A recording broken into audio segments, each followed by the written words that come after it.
Alright, so this is 11 gauge wire. I'm just going to try out this roller hook, I call it. Let's see how this works out.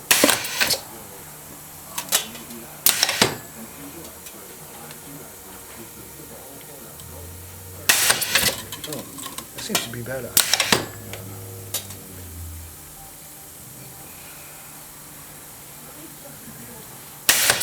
Yeah, that seems to be a little smoother because instead of it slipping through the hook, it's actually rolling the wheel. So I kind of like that.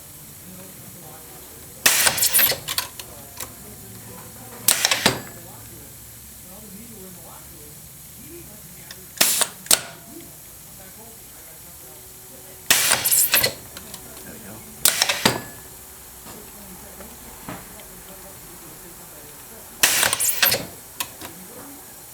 I like the way that works.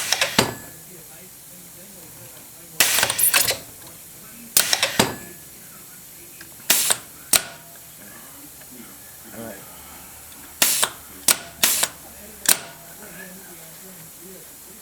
It usually hangs up on the first wheel. So, anyways. So, all right. So I'm pretty happy with how that works. You can stop the video now.